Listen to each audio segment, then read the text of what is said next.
On July 20th, 1969, the world watched the moon landing.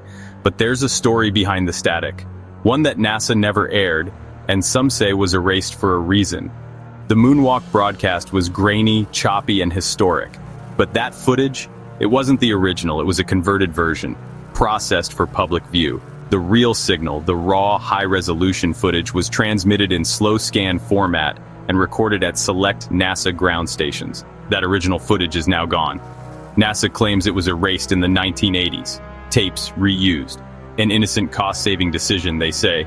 But others believe it wasn't a mistake, that it was erased because of what it showed, something humanity wasn't ready to see.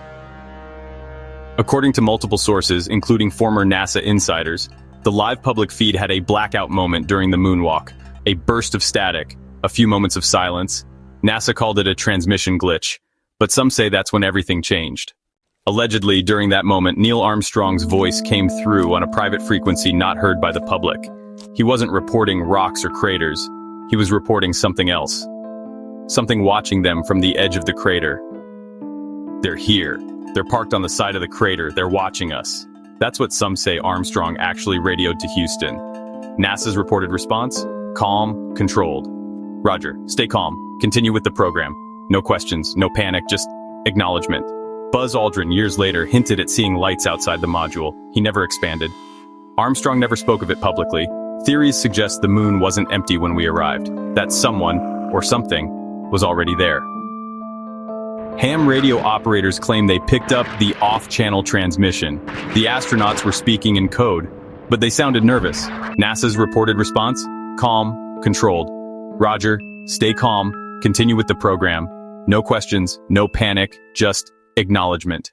Even Maurice Chatelain, former NASA communications chief, claimed UFOs followed every Apollo mission, starting with Apollo 11. But it wasn't just sightings. Some insiders claim there was a warning, an unspoken agreement made off-record. The message? Don't come back. Not a threat, not violence, just a boundary, one we agreed to quietly observe. After Apollo 17, NASA abruptly ended moon missions. We had the tech, the money, the public interest, and yet we never returned. Instead, the space program shifted focus. Orbiters, shuttles, deep space probes. But no more boots on the moon. Some say this was fear. Others say it was respect. Either way, no astronaut has walked the moon in over 50 years. So why destroy the original footage? Why risk losing the clearest view of mankind's greatest moment? Because maybe that footage showed more than history. Maybe it showed company, observers, proof we weren't alone. In 2006, NASA admitted the original SSTV tapes were gone, possibly reused, over 200,000 tapes recycled, Apollo 11S included. They offered restored TV footage instead, cleaned up from broadcast tapes. Better than nothing, they said, but nothing may be exactly what they wanted us to see. The real moon footage, the original slow-scan images, might still exist, in a private vault, a misfiled box, a government lab, or maybe it's already destroyed, not for space, not for budget, but for silence. Was the moon a one-way trip? A boundary crossed and sealed shut? Something sacred we weren't meant to tread? If you believe the whispers, our first steps weren't alone.